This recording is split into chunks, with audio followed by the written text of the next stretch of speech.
Tokolasy tovovavy dia faly miarabantsika isa tokantrano ray. Miaraka amiko aminatin'ity fandarina miara-manonja eto amin'ny MBS sy ny radio Mata ity. Fa miresaka MBS antsika dia ny MBS fahitalavitra sy ny MBS radio zany no resahantsika ao anatin'izay.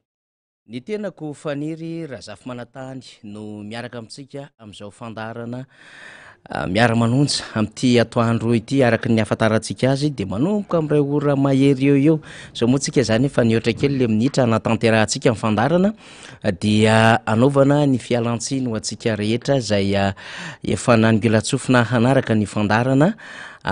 zay mivatana amin'ny radio sy ny fahitalavitra. Isika zay manaraka ihany koa amin'ny tambajolotra sosialy amin'ny alalan'ny Facebook sy ny YouTube dia anaovana ny fialantsiny hoy sady arabaina raha toa ka misy ny fahatarana tao anatin'izay minitra vitsivitsy izay. Ny manao mora tsy zavatra ary manao zavatra tsy mora dia mbola misy mifandaminana maro samihafa ahafahana mamatsy ireo vaovao sy fanadihadiana ary fandalinana zay omena amintsika amin'ity atoandro ity.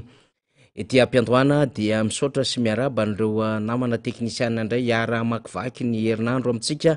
amin'izao fandarana izao tarihan'ny faly Ramananarivo. Ao ihany koa Ijoso, Ionja, Ilalaina zay teknisiana ao amin'ny division ao izy ireo miaraka amintsika. I Tanjona sy Tsiky tovavy dia mpianatra raha ao anatin'izay lafiny teknika zay kanefa anisany manetsika sy mitondra ny tena angovo mihitsy ahafahana zany mampita ny sary sy ny feo isa tokantrano. Izany dia sady isaorana no arabaina izy ireo zay miaraka amintsika ao anatin'izao fandarina izao mandritry ny herinandro. Ny namana rehetra zay miara-manonja amintsika dia akasitrahana avokoa zany ho an'ireo mpanao gazety zay ao ambadika ao sy ireo namana zay pakasary miparitaka mandeha mandrakotra ny vaovao ary atolotra amintsika isaky ny ariva amin'ny fitora sasany eto amin'ny fahitalavitra MBS ary isaky ny adiny ray amin'ny alalan'ny onjam-peo. Isaorana ireo mpanentana ihany koa no Miandry Malala sy ry Mario Rakotobe ao amin'ny radio ao satria izy ireo ihany koa dia miaraka amintsika amin'ny asa fanentanana amin'ny tandrify indrindra ny fitaizana ny fiarahamonina ary tsy haitsika ny hanadino ireo mpiara-miasa ao amin'ny radio Mada zato tebokavalo Robena Inomsa na Ivarsony Menjanahary sy Malala Tsa zany zay mpanao gazety mpikirakira ny vaovao ho anivon'ny zato tebokavalo na ny radio Mada. Ianao zay manaraka ity fandarana ity na iza misy anao dia tondranay ny kokoa avy hatrany satria moa zany dia maro aminareo no mifanena aminay ny ampandehanana rehetrarehetra eny tany am'izay nalehanay zany na tany Ambohimanjaka na tany Anjanadoria na tany Mahintsy na tany Mananjara na teny Ambotrimanjaka de misy namana marobe fampiresaka mifampiaraba eny ny teny Ampangabe rehetrarehetra teny. Ianareo zay any amin'ny faritra any any Sambava zay mifandray sy mifampiresaka aminay dia anaovana ny kopakopa-tanana. Ianareo any Antsohy, ianareo any Mandoto, any Betafo, any Manandona zay mifampiantso taminay ihany koa dia anaovana ny kopakopa-tanana. Tsy adino amin'izany ny eto Antananarivo renivohitra boribory tamin'ny voaloha faharoa fahatelo fahaefatra fahadimy fahaenina ary ny boribory tamin'ny faharoa moa zany vao nahavita fampiarabiana tratry ny taona tamin'ny faran'ny herinandro teo zay nifankahitana tamin'ireo namana marobe ihany koa taorian'ny fety satria mbola sahirakirana tamin'ny fandaminana samihafa dia tsy nahatratra ny fotoana teny Belera ny tenanay fa taorianan'izay dia tafahoana tamin'ireo namana dia anaovana kopakopa-tanana isika rehetra. Tahaka izay ihany koa ny namana any Ambatondrazaka ny Parafaravolany zay manaraka amin'ny fandarantsika amina commune marobe dia anaovana kopakopa-tanana. Ianareo ao Andramasina any Anjorobe any Akazobe dia arabaina avokoa naiza naiza toerana misy atsika zay andrenesantsika ity fandarana ity dia isaorana ny fanarahantsika mivatana izany fandarana izany indrindra isika zay any amin'ny faritry tasy any tononoko daholo zany satria ny faran'ny herinandro dia betsaka amintsika no mifandray sy miantso anay zany akoatra ny fifankahitana mivatana dia anaovako izay kopakopa-tanana izay indrindra dia tolorana fisaorana ny vehivavy sady miaraba no tolorana fisaorana satria navita nakalaza ny andro iraisam-pirenena ho an'ny zony vehivavy zay misy le 20 mars matetika de misy miteniny amin'ny hoe andro ny vehivavy andro ny vehivavy fa tsy de zay ny fomba fanonona anazy fa hoe andro iraisam-pirenena ho an'ny zo ny vehivavy de tsarovana ankalazaina ary hanaovana tena lanonana manetriketrika mihitsy isaky ny valomaritra izany andro iraisam-pirenena izany de izay no antony mahatonga azy zany a zay mampita mivatana ho an'ny vehivavy zay nahavita iny fankalazana iny satria tena nanao zay mety mihitsy ny vehivavy niaraka tam'le teny mitovy a niaraka tam'ireo hira maro samihafa reo fihetsehana miaraka zany a niaraka tamina hoe fiaraha-misakafo sy ireo nanonana maro samihafa hanamariana an'izany andro raisam-pirenena ho an'izao vehivavy izany de tsy mora ny fikarakarana na de hoe ray andro ary fa na izany naty zany dia arabaina manokana hoy aho ianareo zay vehivavy andrembavilanitra malagasy isam-pikambanana isaky ny fokotany zay nakalaza izany tsy adiniko manokana eto ny vehivavy any amin'ny commune Anjanadoria zay any fanena tamin'ny tena tamin'ny faran'ny herinandro teo dia any amin'ny fokotany Bevato de aiza koa moa zany misy fokotany anankiray eo akaikiny eo zay nanao hetsika fety tamin'ny faran'ny herinandro iny de misy vehivavy miray ao tarihan'ry fitahina dia arabaina avokoa ianareo marobe fa sombotsombo moa zay hoentiko izay zay nanao fety mahafinaritra be zany ary misy andiana vehivavy nanao fifaninana baolina kitra ihany koa dia tolorana ny araba ho an'izay nandresy sy ho an'izay resy zay nahazo moa zany ny fanomezana avy amin'ny solomamoaka manomraben'lina zay tonga tena toerana resantsika ihany zay mety ako ny fankalazana ny andro raisam-pirenena ho an'izao vehivavy izay fa am'ty androany ity satria fa 1 volana marsa dia fatatsika tsara fa natao ho fankalazana ny taombaovao malagasy izany 12 eo ihany zany hoe 12 volana marsa fa omaly ihany koa fa 10 volana marsa de ataotsika hoe tsy mandromandry andraisana ny androany 12 volana marsa dia misy ny tsy mandromandry fa mialohany tsy mandromandry zany dia misy ny fizarana ny afo tsy maty dia saiky isaky ny sampanandalana marobe teto Antananarivo renivohitra sy tany am'ireo faritra samy hafa zay efa mandray ary manomboka makalaza izany dia nisy ny fizarana ny afo tsy maty afo efa voatsodrano afo efa vita fomba zany amin'ny fomba fanapiretana azy sy fomba hizarana azy de nahita fiarakodiatsika mijanona isaky ny sakely-dalana rehetra manodidina Antananarivo de misy saina de iny le nizaran'le afo tsy maty zany ny afo tsy maty dia afanana entina miditra ao atokantrano hitsainana indray zany ny taona vaovao amin'ny fomba sy ny kolotsaina malagasy ity de tsy finoana akorina le taom-baovao malagasy fa ny venotony fomba le izy dia ankalazaina zany sy atao isa-taona zay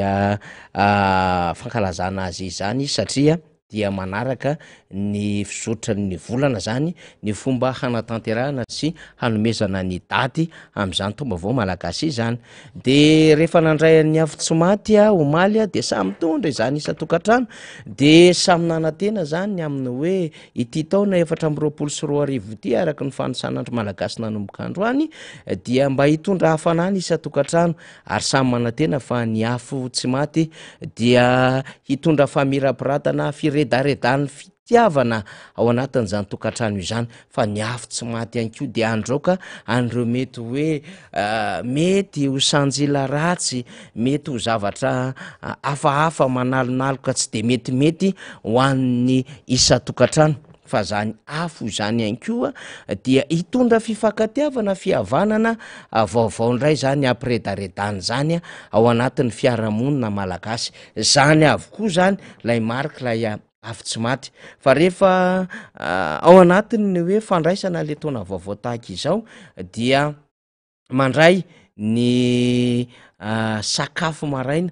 ny malagasy taloha de amin'ny alalan'le vary amin'ny ronono tondrahatantely zany hoe vary soso malagasy tsara iny le vary mena iny zany de iny zany vary soso tsara iny le vao maraina ny fanaovana azy dia asiana ronono velona de asiana tantely mamy tsara de iny niarahany fianakaviana homana zany de rehefa taombaovao malagasy tahaka izao ihany ko satria hamakivaky lay taona anankiray zany a ao anatin'izay hoe taona vaovao zay tsika moa zany zao 424 dia fidiovana zany hoe manala an'leo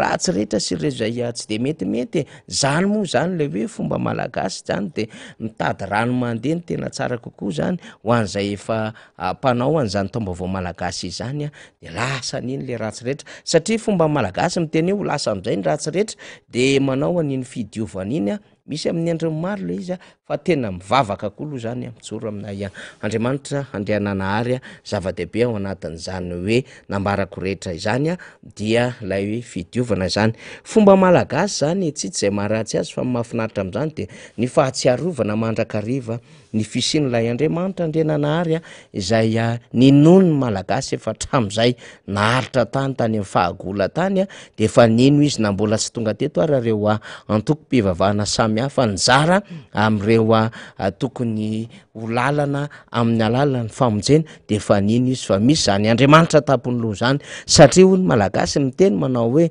zany loha samanginina ny jerevana fa Andriamanitra tapony loha de efa nahalala izy fa misy an'izao zanahary zao Andriamanitra Andriananahary zao zay tsy hitany kanefa inony de zany rehetrarehetra zany a mifandray ary misy efa matorany amin'ny fomba daholo ny amin'ny hoe zava-dehibe ny amin'ny fomba fa zava-dehibe ihany koa zany ny fankatoavana am'ilay nahary izay inona ary nahary ny lanitra sy ny tany zay manko ny dikany hoe nahary ny lanitra sy ny tany zany de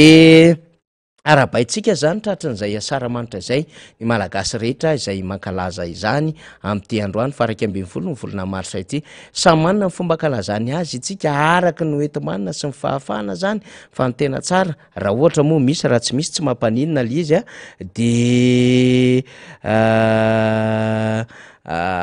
omena zany a ny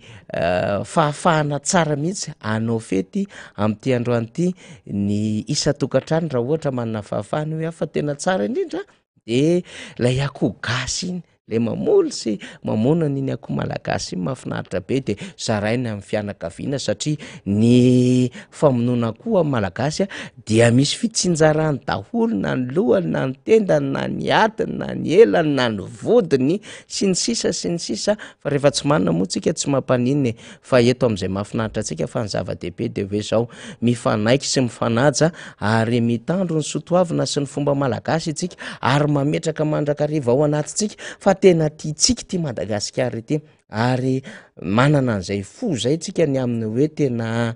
manao ny ezaka sy ny hery rehetrarehetra avy ao anaty hampandroso ary hanavotana izany Madagasikara izany ka am'izao vanim-potoana ohatran'izao a de miara mijoro daholo ny rehetra zany zay manao izay fankalazana izay de manaova fety finaritra isika zay ihany atokantrano tsiraikiraiky ihany efa ela montolona natao an'izany taombaovao malagasy zany ho anay manokana tany amin'ny taona 2024 tany de efa nanomboka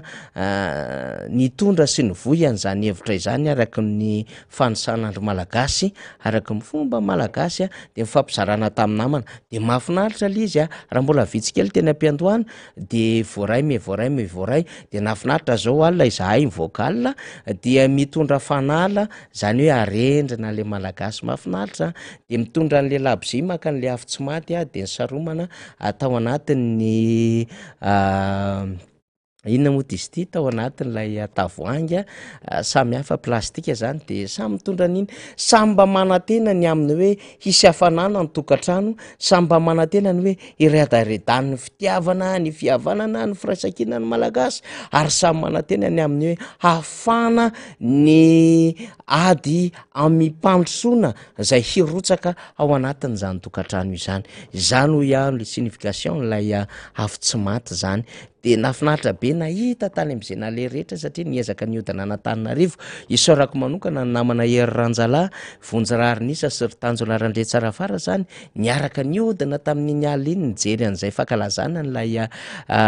taombaovao malagasy izay de tena nahita maso zany ny filaharan'le malagasy milahatra maka an'lay afo sy mitondra n'lay arendrina zany de makasitraka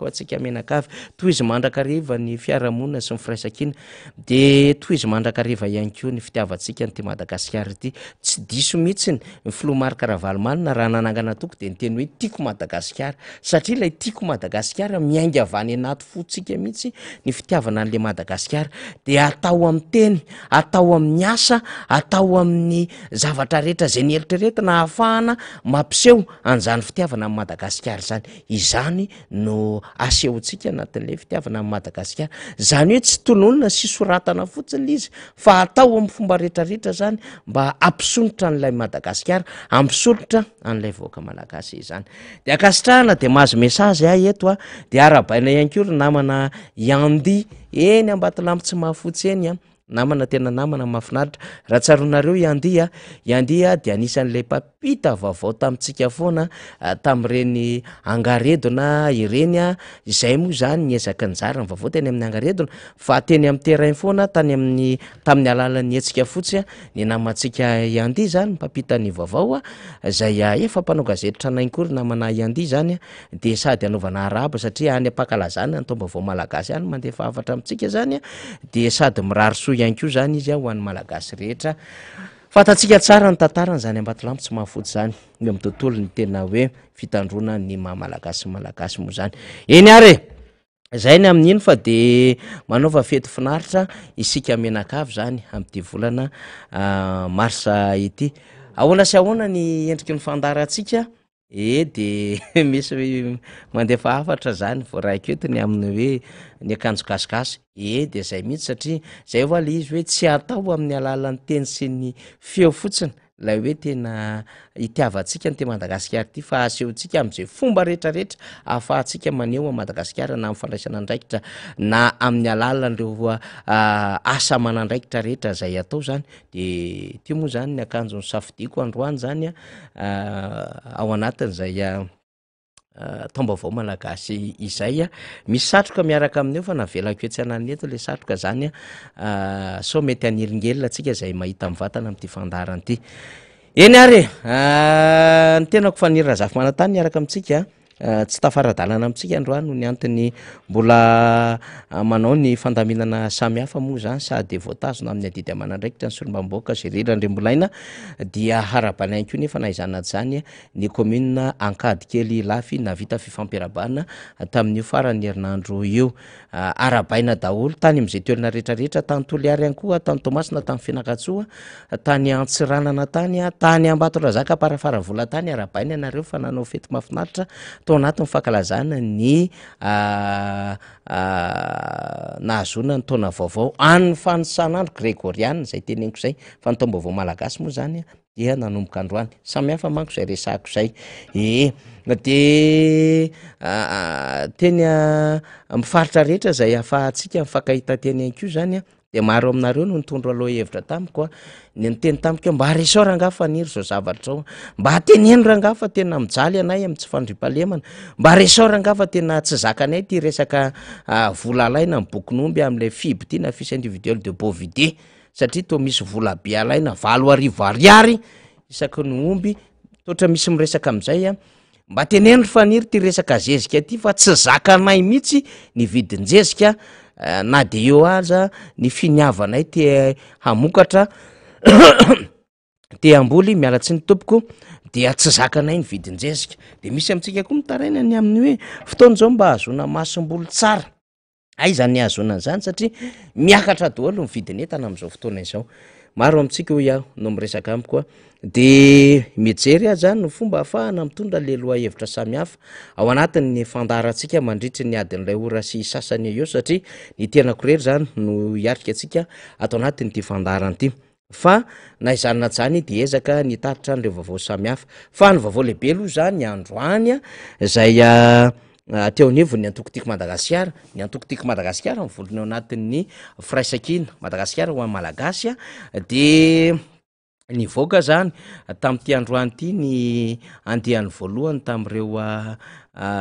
ho candidat hisolo tena ny antoka ao anatin'ny firaisan-kina Madagasikara ho amin'ny malagasy hiarika ny fifidianana zay ho tanterahana amin'ny fahasivy amby roapolo ny volana May 2024 sy 2025 de ireto hitantsika amin'ny sary reto zany ireo nahazo izay taratasy ahafahana miarika zany izany fifidianana zay nambarako tamintsika teo zany amin'ny fahasivy amby roapolo ny volana May de misy manontany izy ireo de ho tany saiko aloha zany zay hitako ny filoha nasionaly ny atokotiko Madagasikara Andriamatoa Marc Ravalomanina moa zany zao hitantsika amin'ny sary zao de ao an-damosiny filoha Marc Ravalomanina zany ny namana maro samihafa hitantsika amin'ny sary zao Toditsoa Andriamabandry boribory tany fahaenina, Fetra Ralamozafimbololona boribory tany fahadimy, Edy Anjorobe hitantsika mandeha tsikelikely io José Atsirabe faharoa, Rina Randriamasinoro Oetsy amin'ny boribory tany fahaefatra, Michel Avakoabony rehetra Atsirabe voalohany, député Feno Ralambomanana etsy Antananarivo fahatelo, Rabeky Jana Solofoery Amparafaravola, Rodin Rakotomanjato Arivomamy député Anambanivohitra Kamabonina, Maître Yanitra Razafimanatsoa boribory tany voalohany, Fidèle Larazarapiera Ambatondrazaka, Docteur Lalaina Andramasina de miverina makato ankavanana ny sary indray zany Mambra Bendrina Ambohitra Atrimo, Stany Silasy Randrianarysona Rastany boribory tany faharoa, Rasidiso ty akaiky ty zany Benitanany Betafo teo aloha zany fa mety ho Betafo izy, de eo akaikiny ao Natenaina Mandoto de misy anankiroa reo zany mbola tsy ananako tsara ny momba satria vao mahita an'le sary io zany de mitondra an'izay candidat amin'ny firaisakiny izy ireo zany fa reo moa zany anisan'ny andiha amin'ny voalohany zany zay natolotra tamin'ity androany ity zay niaraka tamin'ny filoha Marc Ravalomanana Ray aman-dreny lehibe mitantana ny antoko tiako Madagasikara. Raha misy zany ny andiha amin'ny voalohany de azontsika antoka fa mbola tsy maintsy misy ny andiha manaraka zany ahafahantsika indray zany mitondra eto amin'ny fandaharantsika hoe nizavy ireo candidat reo zany zay eto amin'ity fandaharantsika ity zany de mandeha tsikelikely izy lay fanolorana satria ny district 720 aloha zany mbola fantatsika fa misy district ny ampy iray tamin'ny Moratsimo tamin'ny filakevitry ministra tamin'ny larobia teo 20 de alefatsika tsikelikely tsy mora ny mbola misafidy izany satria ao anatina paikady daholo ange misafidianana an'le candidat zany fa alefatsika tsikelikely de 2, 4, 9, 10, 11, 12, 20 aloha zany no andeha amin'ny voalohany fa hitantsika eo ihany manaraka fa hoentina sy taterina amin'ny fandaharantsika izany rehetrarehetra izany de ezaka mandrakariva hitondra azy ato anatin'ny fandaharantsika sady mijery ihany koa zany ny fivoarana zay vaovao samihafa izay de misaotra anareo manaraka amin'ny fandaharantsika satria aingana be sika zany manao an'le fizarana le partage zany ao anatin'ity fandaharan'ity rehefa tsy mahazaka de mikisaka kely fotsiny ry Francis Kemille fa aza misisika hijery an'le fandaharana fa ity zavatra ao anatin'izay hoe raha-pirenena zay tsy memitra ao anatin'ny fanazavahan-kevitra isika fa tsy natokana ho an'ny olona marary fo zany ary tsy natao ampifalifaly an'ireo olona manohana fitondrana satria nitsikera mihitsiny amin'ireo zavatra tsy mety nataontsika ary ny hitondra an'izany fampandrosoana ho an'ny Madagasikara amin'ny malagasy izany ary zay ny endrik'le firaisakina fa aza mitady areti-po ato anatin'le pejy MBS manaraka miara-manonja raha ohatra ka tsy ahazaka ny fantsy sy ny faneho-kevitra ato anatin'ity fandaharan'ity fa isika ohatran'izay mihitsiny tsika indray tsy mba mitsitsy amin'ny faneho-kevitra zany de andeha amin'ny voalohany hoy aho fa ho avy manaraka zany zay ho tanteritsika ato anatin'ny fandaharantsika izany rehetrarehetra izany dia rosantsika ato anatin'ity fandaharan'ity maromaro ny vaovao hoentitsika eo ampiomanako anao sady anaraka an'izay vaovao izay indrindra ny fitsidiana zay ataony Ramatoa Kristina Razanamahasoa na hoe nataony Ramatoa Kristina Razanamahasoa filohan'ny antenimera-pirenena tany Frantsa tany fiaonany tamin'ny filoha frantsay Emmanuel Macron, fiaonany ihany koa tamin'ny reo parlementaire, zany hoe reo lehibe ny antenimera-pirenena zay nanantanteraka fivoriana tamin'ny herinandro lasa iny. Ho tateritsika atao anatin'ny fandarana ihany koa zany ny zava-misy tany amin'ny faritra Atsiranana tany. Mbola mitohy foana le olana zany, eny mety misy hoe tsy avy amin'ny antoko miaraka amin'ny fitondram-panjakana fa lay karazana olana miseho anatina fitantanan-draharaha zany dia miseho foana. De ho alefatsika eto ny zavatra niseho tamin'ny faran'ny herinandro iny tany Atsiranana tany, satria dia nisy horonan-tsary miparitaka moa zany tsy vitivikevitra eo amin'ireo tompon'andraikitra samihafa any an-tanàna maro samihafa. Fa hoetritsika atao anatin'ny fandarina rehefa avy eo satria efa manangasangany ny hatsiarovana indray ny fiteny rehefa hoe fa 7 volana marsa 29 mars 1947 dia ny fahatsiarovana ny tabataba 727 de hoetitsika atao anatin'ity fandarana ity zany lay adevitra be mikasika an'ilay hoe nisy nanao cover na hoe nisy ny hira fa novaina sy naharindra amin'ny endriny hafa indray le hira zay hikapitolomana hira fanevan'ny RMDM, hira fanevan'ny MDRM, mialatsiny indrindra diso kely ny fanononako azy teo, hira fanevan'ny MDRM izay niatrela ny tolona ho fanafahana ny Madagasikara tanindrazanay de misy an'le hoe mitsangana Ritanora iny moa zany de de hevitra be izy satria rehefa nataon'ireo tanora zany lay fantikana azy amin'ny fomba firindrany sy fihirany zareo azy, zany hoe ny arrangement zany le firindrany azy sy lay fihirany azy de niova ngadona, niova ihany koa le fomba fanonona an'izy de teny anelanelany teny etrony nisy hoe Jesosy, zany hoe etrony niova hira ara-pilazantsara de gadona ohatrany drill manko ohatrany le zanako lamy le drill ohatrany pelipelika tongotra fahafa zay le izy zany de mandresy mahay an'le drill de ohatrany natao amin'ny gadona drill hafahafa zay lay Madagasikara tanindrazanay de gaga ihany rehetra rehefa nandinika le satria le hira mahafinaritra be le amin'ny hoe Madagasikara tanindrazanay, fa rehefa naheno an'izy amin'le cover le izy avava be amin'le mitsangana ary tanora rehetrarehetra sy ilay fomba nanaovana azy de manaraka an'le gadona ankehitriny le drill tena tsisy sanikitika mihitsy, tena tsisy sanikitika iny hira iny hatramin'izay fa tena hoe napetraky ny malagasy rehetra ny fandimby nandalo ny fahatandroana ka hatramin'ny fahanterana ho zava-dehibe ary indrindra reo efa lasana nandaony ty tany ty ho zava-dehibe de rehefa ny hirany iny de tena tao anatiny tena hoe fo feny fitiavana tsy ny pelipelika fa nanetsy tanana havanana, tsy ny pelipelika fa nametraka ny tanana nandona ny fo satria ao anatin'ny fo zany olona sy fahafahany Madagasikara izany ary nandalo lalatsarotra iny hira iny satria namakivaky ny fanenjehana an'ireo mpikatroka MDRM zay ny hiran'iny hira iny nandalo fotoan-tsarotra ary ny latsaka ny raha an'ireo mpiatroka MDRM tany ambany volo rehetrarehetra any, tao reo nitadiavina ny zahana, tao reo ny vonona pahabe maso nataon'ireo ampanjanaka, tao ihany koa reo ny samborona de ny gadraina nataon'ireo mpanjanaka de iny hira iny zany nalaza tany ambany vohatra rehetrarehetra tany ny fiparitana satria naparitaky ny teo anivon'ny MDRM zany hira zany mba hahafahana zany manainga ny ampopoan'ilay malagasy zay ray aman-drenitsika efa lasana zay nandao ty tany ty zany navita niady fiarovana ny Madagasikara tamin'izany fotoana an'izany, zany hoe hira manan-tantara, hira tsy tokony ho atao tsinitsinina eny amin'ny fomba fihirana zay mety hoe nadika amin'ilay hoe fomba natanora tsy mahafantatra ny kolotsaina, tsy mahafantatra ny are-tsaina, tsy nahafantatra zany ny jaly sy ny ngidiny zay nentina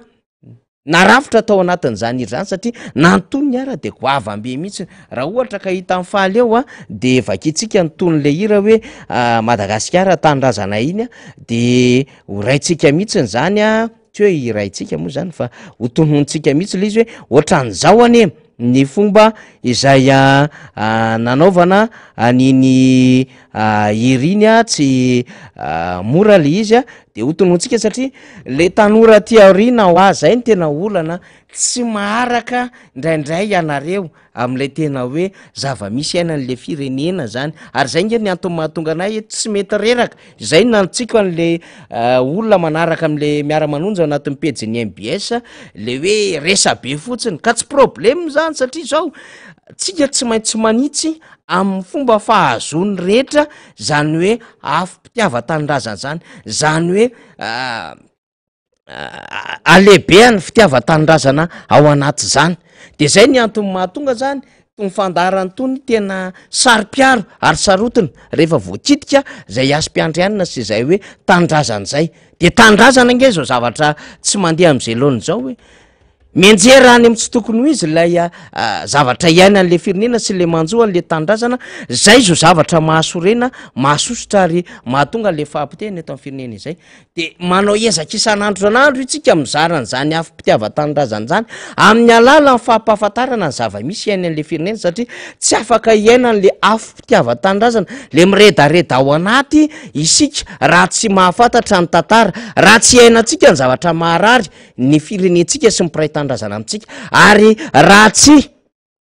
hilofosantsika isan'andro san'andro izay tetika ahafahana miala ao anatin'izany zioga mampahory sy mampahantra ary manageja n'le Madagasikara izany de izany tompoko ny ezaka ataonay atao anatiny ty fandarany ty tsy mahafaly anareo le izy ho an'izay mety hoe manao firobarobana tantely hafa-drakotra mampiasa andrehetra zay fomba ahafahana zany manao an'izay hoe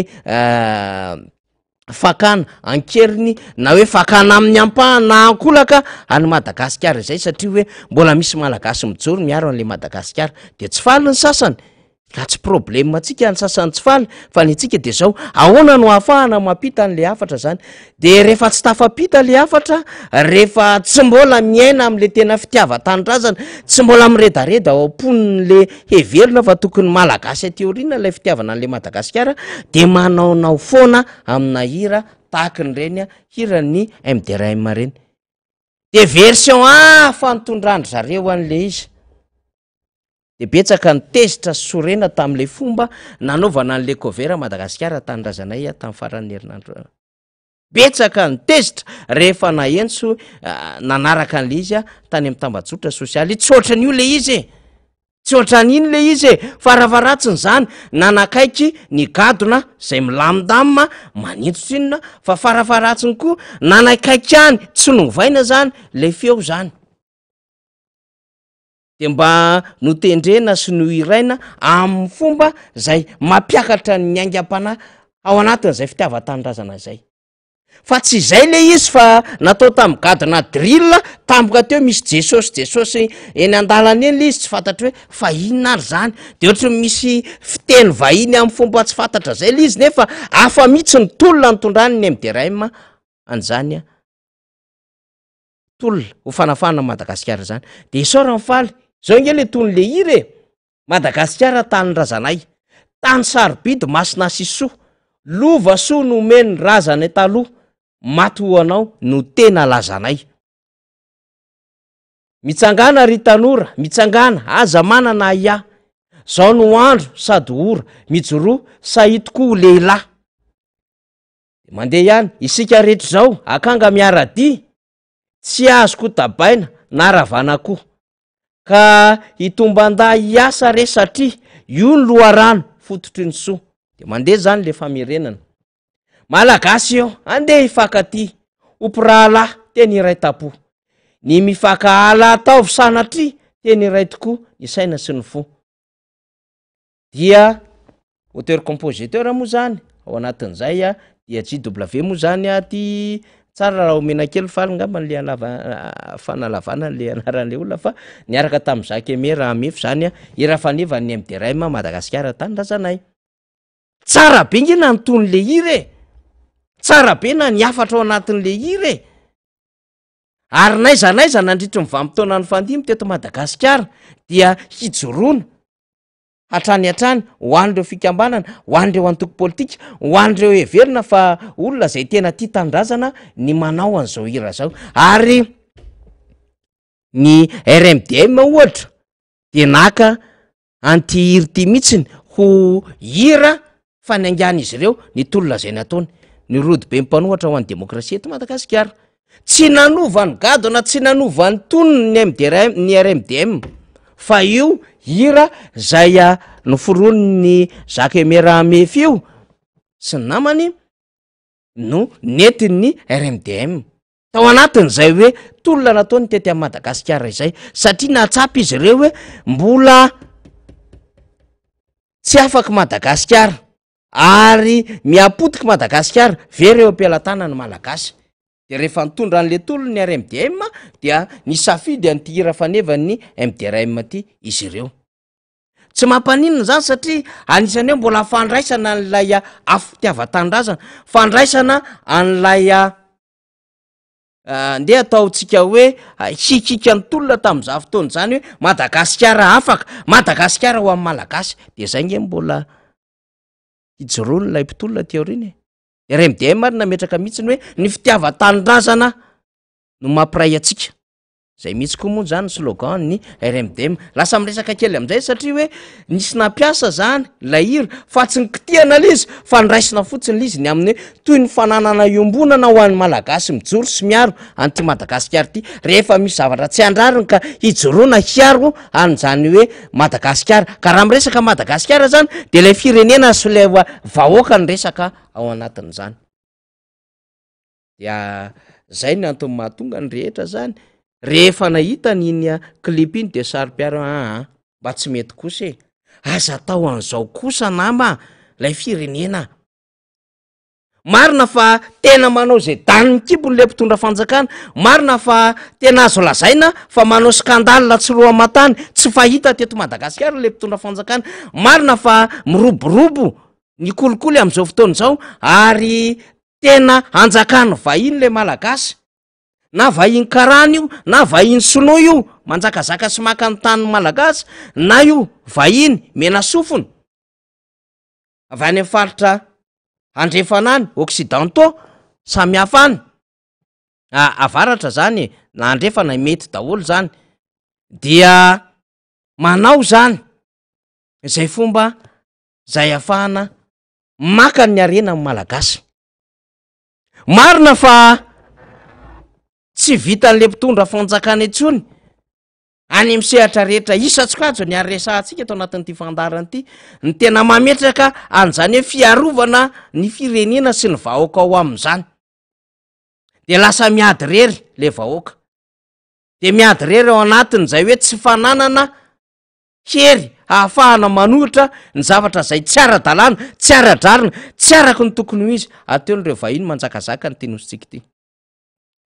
De mametraka zany lay malagasy ny amin'ny hoe ohatra ny tany tsisy fanjakana mihitsiny am'izay le rehetra naizanaiza na fokotany io na komina na distrika manerina Madagasikara. Fa zao mbola miresista le malagasy, mbola tsy milavilefina le malagasy fa zay zava misy kely eo am-pelantanany entiny hijoroana akamamina an'le Madagasikara, hiarovana ary ampisehoana ho an'ireo tarany any ateoriana ny amin'ny hoe reto zay fa mbola mijoro na de sarotra aza ny ady. Satria raha misy ny tokony hanalefa ka sy hanamora an'le ady ho fiarovana an'ity Madagasikara ity de ny mpitondra ny tokony hanamora an'izany de manaraka ho azy ny vahoaka. Fa le mpitondra raha miravoravo tanana araka ny fahitana azy, le mpitondra mamevahana an'le vahiny, le mpitondra tsy ohatrany tsy mahavita miaro itsony amin'ilay vahoaka eny amin'ny ambaratonga andrafitra samy hafa, misy le fiarahamonina sy le vahoaka malagasy. De lasa hoy miady rery araka ny tandrifony sisa le vahoaka malagasy. De le hira zany mba manaitra ny ao am-po satria ianao ne vao mihaino an'iny Madagasikara tanindrazana iny na lay kira feokira fampidirana na ilay figadon'ilay tononkira ara de tonga de miletika ao anatin'ny fonao sy ny sainao hoe tsara le Madagasikara, tiako le Madagasikara, anay le Madagasikara, tsy aniza le Madagasikara, tsy amin'ny vazaha tsy aniza fa anay. De velona ny afo-pitiava-tanindrazana ao anatinao, te hitrotra ianao, te hanao zavatra ianao, hiarovana an'le Madagasikara. Zay lay forsa ngeza be mifananana nini ireny. De rehefa nenona zany le bandy kely nanao koveran'le izy, de sady marikoriko no mampite hitady le bandy kely ny amin'ny hoe manaovinareo fialatsiny masom-bahoaka fa aza zimbazimbaina lay hira, satria nisy tolona nandalovany hira iny, nisy raha latsaka, nisy raha aman-dreny nodimandry, nisy raha aman-dreny gadraina, nisy raha aman-dreny tofirina, nisy fananana siba sy very marobe namakivaky iny hira iny, iny hira iny zay niarovana an'ity Madagasikara ty. Fa tsy hoe satria andron'ny teknôlôjia zao, satria mivoatra ny zavatra eto ambonin'ny tany de atao drill le hira, de atao cover amin'ny fomba hanaovana azy, de misy teny mifangaroaro manahirana. Tamin'ny frantsay ngena atao tamin'izany fotoanan'izany hoe mba hanafahana sy hamezina fahaleovantena Madagasikara nefa de misy hira misy teny vahiny ao anatin'le hira zay tsisy an'izany mihitsy mivakitsika tao anatin'le tolon'le Madagasikara tany lazanay teo.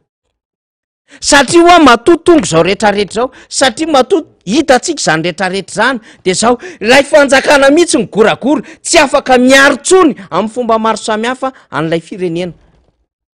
de lasa manaonao foana, lasa manao zavatra tsy ampisaina na tsy ampiheverana reo tanora zay tena tokony hijoro hiaro an'izany Madagasikara zany. Marina fa mety manana fitiavana amin'ny Madagasikara ihany reny tanora nanao an'iny clip iny, fa tsy mbola iaina n'le fitiavana an'le Madagasikara velona ao anatiny arivo isan-jato, fa mety misy ihany ao anatiny ao fa tsy iainany, tsy ananany, ary tsy fantany, tsy tsapan'le izy hoe inona ngidy sy nirifiry nitazomana an'izany Madagasikara zany. De zany no ezaka ataotsika isan'andro san'andro atao anatin'ity fandarana ty, ka mifanojo le izy ao anatin'le taom-baovao malagasy, mifanantokantona le izy ao anatin'lay mialohan'le fankalazana le 7 ny volana marsa le tolom-panafahana. De zao fotoana zao zany ny tokony hiredareda ao anatin'ny malagasy, ao anatin'ny tsirairay lay afo fitiavan-tanindrazana. Izao tany lasa ny soloa zao orinasa amin'ny ankapobeny tsisy an'ny malagasy potika tanteraka, le orinasam-bahoaka sy orinasam-panjakana tsy mandidy manapaka ao tsony ny akamaroan'ny malagasy, ny anarana sisany tsy very hoe jiro sy rano malagasy, fefenam-pelantanany hafa ny fitantanana an'le orinasa sy ny fanodinana an'ilay orinasa am'izao fotoana zao. De zany no mahatonga antsika hoe tokony hijoro ny karazana grand projet amina resaka renan-kibon'ny tany, na io basy toliara, na io resaka bamangoko koa, resaka lemaka bamangoko sy ny rehetra, hoe tadiditra eto indray hono zao hoe sisise ampiasa vola eto indray satria misy an'lay afasy mainty sy ny karazany, misy lemaka tokony ambolena ka izao metimety kokoa fa reto no tsara raha mahazo an'ilay projet ahafahana zany mitondra famokarana sy ny sisa, de misy voakitika marobe ny tanyle malagasy anatin'izay. Tsy mangady volamena fa misy karera vaky indray hitany sasany, ary indray misy vato mivoaka saika isan-kalina hone, zany nge ny fiainan'le malagasy eto am'izao fotoana zao. De le karazana gotigoty kelin-javatra sisa mba azon'le malagasy, zany hoe raha ohatra zany mihina pary de le tota-pary mialatsiny sy le ivy-pary sisa mba azon'le malagasy, fa le mamy rehetra ao anatin'le fary nitsifitsifona tam'le ranony sy le faikany efa lasan'le gros bonnet, le vavety, lay vahiny, fa le rora-pary sy le pisipisy pary kely sy le faika-pary sisany no mba asaina ho an'ny malagasy. Zany ange no sary andikana n'izao situation misy eto Madagasikara zao e. Zany no mampikika fahafahana, mampikika fahalalana, mampikika fanavotana an'ity Madagasikara ty ho an'ny rehetra zay manao hevitra, ary saika tsapany rehetra zany. Ahoana no eritreretinao fa tany 20 hektara tampoka eo de lasa ny sinoa? Ahoana no eritreretinao fa tanin'olona 7 hektara tampoka teo de fepelatana ny sinoa. Tany tsy tanono amanjatony hektara eny am-pelatanan'ireo karana hatramin'ny orinasa reharehan'ny malagasy sy ny sisa kely eo anatrehan'izay le malagasy satria ny fanjakana tokony hiaro azy amin'ny alalan'ny lalàna, amin'ny alalan'ny fahefana zay nomeny azy tamin'ny vanim-potoana fifidianana, tsy mahavita mampiasa an'izany fahefana sy lalàna tokony ampiasaina eo an-tanan'izany. De raha tsy efa midona misy eo le zava-misy zay ianao vao mody mahita olon'olona miaradia amin'le fanjakana zay mahazo andraikitra anatin'le fanjakana mba modimody mijoro. Rehefa consommer zany le acte. Misy manelanelana hony any fiadinan'ny repoblika momba an'le raharaha tany Tsofinondry. Misy manelanelana indray hony amina raharaha misy ohatra an'izao tery Antotapenaka. Misy tompon'andraikitra samy hafa mieno amina olana ady tany iny manodididina ny lanera aty amin'ny resaka isafa sy ny sisa ty misy koa moa malagasy zany. Eto ny fitiavan-tena sy ny fitiavam-bola dia manao kolikoly, manao zay fomba hahafahana mamono ny mpiray-tandrazana ka manodikodina ny tany ny mpiray-tandrazana. De problema be amin'izao fotoana izao ilay tany malagasy, nefa zany namoahan'ny mpanjaka ny fandimby teny aminy hoe ny tany dia amin'ny malagasy ary tsy azo mena sy atao antobola ho an'ny vahiny. Na tamin'ny fanjakana teny zany io mbola tsy nahay soratra, mbola tsy nahay lalàna amin'ny malagasy tany amin'ny fotoan'androny rehetra tany mpanjaka tamin'izany de efa nametraka hoe atsika ny tany ary tsy azo mena sy anaovana antobola amin'ny vahiny fa ny malagasy ny tany. Mbola nisoratana zany tamin'ny lalàna rehefa nahay an'ilay teny sy nahay nanoratra malagasy. Ary na ny lalàna 5,300 ary de nametrahana an'izay fiarovana ny tany zay. Na ny lalam-panoloana sy ireo andini-dalàna samy hafa amin'ny fean'ny tontolon'ny tany aza de napetraka mihitsy ny mba hiarovana ny tany. Na de efa misy goragora ary izy amin'izao fotoana izao amin'ny alalan'ny tomy prescription inquisitif sy lay lalàna zay nalefa tany amin'ny ACC taona vitsivitsy zay ny amin'ny hoe reo vahiny de tokony hamerina ny tany amin'ny malagasy. Resaka voanjo moa izany tamin'ny fotoan'andro. Manaitra an'izany tsika satria be loatra le olana miady tany amin'izao fotoana izao. Be loatra le olana zay mianjady amin'ny voaka malagasy amin'izao fotoana izao. De lasa tompony mangataka ny atiny na dia azy ara le atiny de mangataka ny atiny le malagasy. Ka manano sarotra na ny toerana zay sy ilevenany ary rehefa tonga ny fotoana zay ilevenany. Satria tsy manana fasana tsony le malagasy inona tsy tompony tany. Manana fasana aza voaroka amin'ny fasany. Hoe tsy anareo io fa de rofy nefa zava-dehibe ho an'ny malagasy zany. Fasana zany ametrahana an'ireo ray aman-dreny sy ireo mpiray-tandrazana aminy. De nefa de moramora ho an'ny vahiny. Rehefa azo ny ara-taratasy le tany amin'ny fomba izay nahazony azy zany de voaroka amin'le tany malagasy sady tsy miolom-ponenana no tsy afaka miazona tsony ny fasan-drazana. De voakitika ny ampopoan'le malagasy nahita an'le kovera satria nahatsiaro tampoka an'le fitiavan-tany-drazana. Izany raha tsapatsika ny tolona nataon'ny collectif de candidats sy nietsika fotsy tamin'ny septambra, oktobra, novambra reny. Mba hiarovana an'ity Madagasikara ty. De zao tsika zany vao mahatsiarotsiaro tampoka. Zay malagasy tsika na zimbazimbaina any raha sisy. Eny tompoko marina zany. Fa afaka netsitsika ny effort sy ny ezaka rehetrarehetra tany anatintsika tany sy ny angovo nananantsika ny arovana an'ity Madagasikara ty. Tany amin'ny septambra, oktobra, novambra tany raha ohatra ka tena ty an'le Madagasikara itsika. De mety misy teny de mandatsa ve faniro, de misy teny de inona ny fampidirana zany? Isan'andro na eno aninira Madagasikara tany-drazana iny foana isika tamin'ny andron'ny hetsika fotsy. Satria tena napetrako zava-dehibe mihitsy ny tolom-panafahana. Fa zao mbola tsy tara hiatrika amin'ny fifidianana sy olom-bavam-baoaka amin'ny 27 volana May.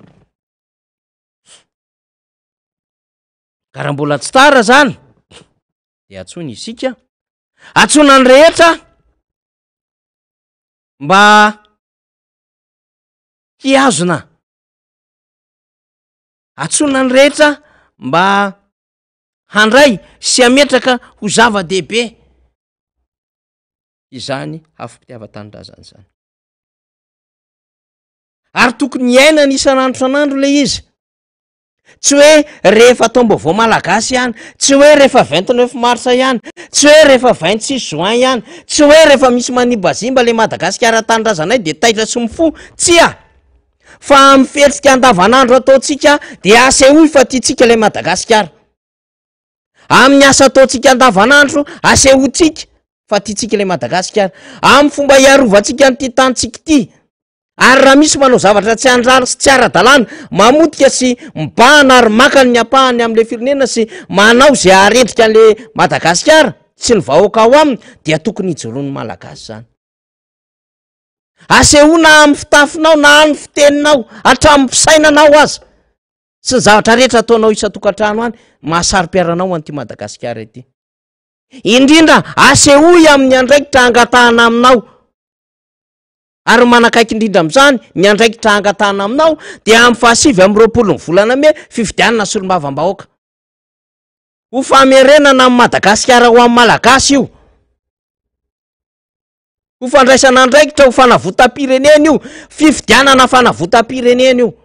ho fanohizana ny tolona efa natomboky ny hetsika fotsy io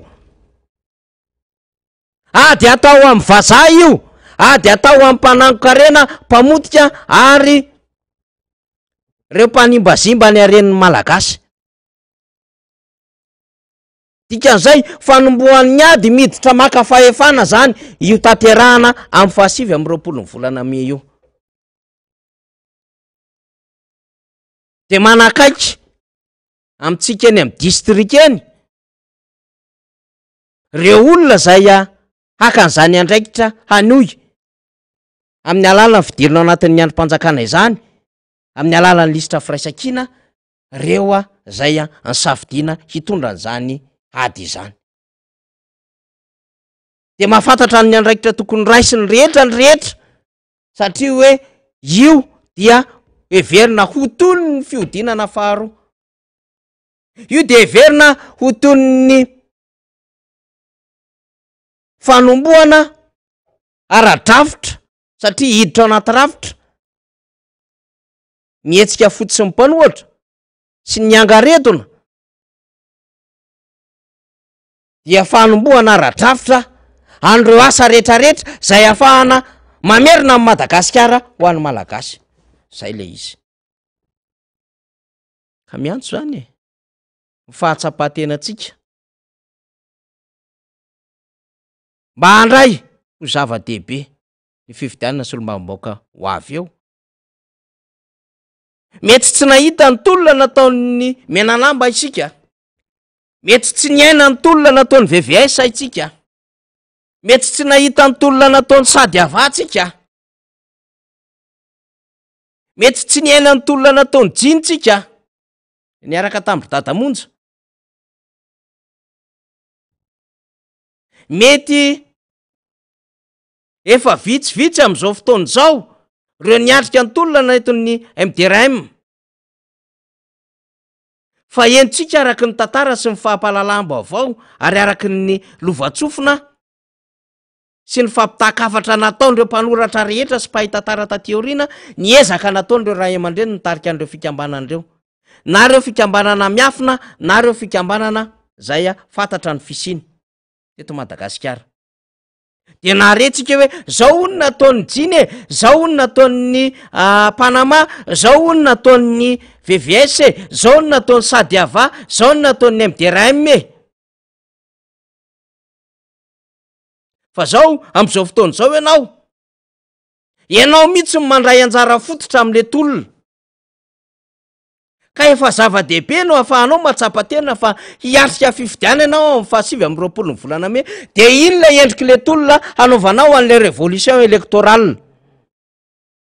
iny la endriky le tolona ahafahanao manohy an'ilay tany amin'ny volana septambra oktobra novambra 13 makaty amin'ny mars avril me 4 20 dia afaka manao ofy ianao zany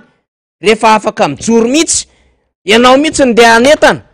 hoe maninona tsika no miarika fifidianana solombavam-bahoaka tsy mitovy lendriky le tolona nataony mena lamba nataony MDRM sady avy VVS sy ny risa tamin'izany fa zao misy esprit kambanana de zao tiany ty Madagasikara ty hanavitra ny ty Madagasikara ty tsy anaiky ny Madagasikara ho baiko ny vahiny vazaha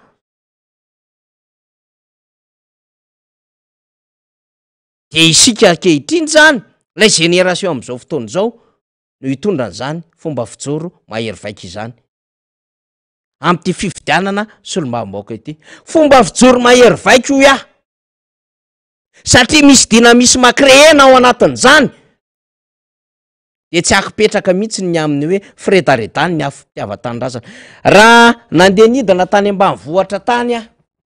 tamin'ny herinandro iny de zao le tenin'le ray aman-dreny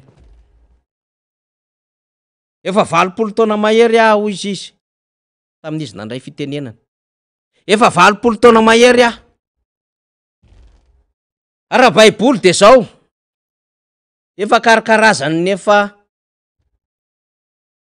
nahatratra ny fepotona zany hoy izy eo ny amin'ny fahafahana mivelona fa raha tsaraiko amin'ny vatako zay mandeha isan'andro de efa mahatsiaro tena koa efa manomboka miaosa kanefa na izany alohan'ny andehanako de mba heveriko fa adidy lehibe ho ataoko an'ny tanindrazana io fifidianana amin'ny 27 ny volana May io raha mbola afaka mijoro sy afaka mandeha somatsara ho le ray aman-dreny ao arinan'io ngamba le retsy a hoy izy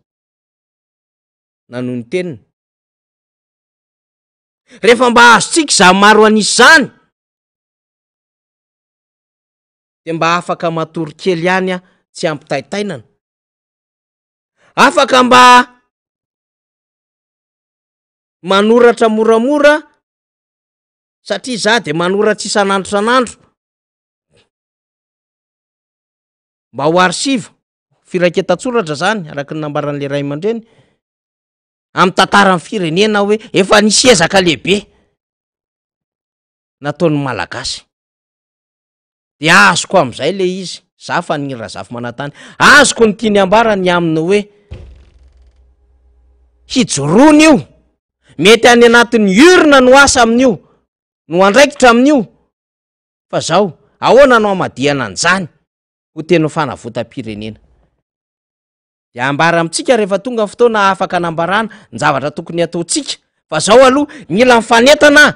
satria efa tonga eny amin'ny fokotany le lisym-pifidianana jerevo ny anarantsika so latsaka so tsy ampy so diso ny numero anakara-panondrotsika so diso ny numero ana adresitsika ny adresy fa tsy ny numero moa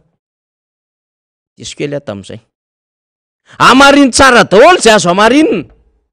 mba hitondrantsika fanamariana ary raha tsy hoe ny anarantsika de teneny fa afaka mbola mampiditra azy ao anatin'izany lisym-pifidianana izany satria amin'ny 15 volana May vao mikatona amin'ny fomba ofisialy ny lisym-pifidianana ralina 420 iny ralina iny no anatanterahana fifidianana zay ny nambarako teto amin'ity fandarantsika ity hoe tsisy fifidianana tanterahana avant 15 May zany satria ny 15 May ny arretage définitive dikan'izany tsisy fifidianana alohan'ny 15 May satria raha alohan'ny 15 May fifidianana dia refonte ny nanatanterahana le fifidianana zany hoe le lisitra tamin'ny refonte fa raha vao arina ny 15 May de ralina zany nanatanterahana fifidianana vao marina ny zavatra nambarako teto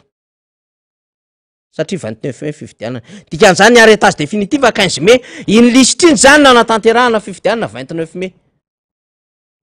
ka mila miazakazaka tsika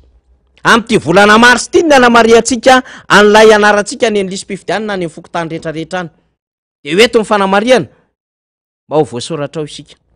fa ho ampiasaina izany ho fanavotana ny firenena de raha maheno ty fandarany ty ianao de aza afininao samyrery aza tehirizinao samyrery fa zarao amin'ny hafa zany fa niokevitra izany mba ho tsapan'ny mpiray-tanindrazana amitsika ny amin'ny hoe sarobidy loatra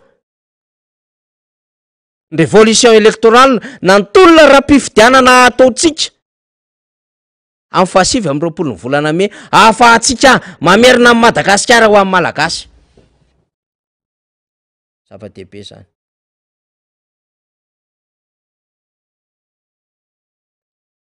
Eny ara,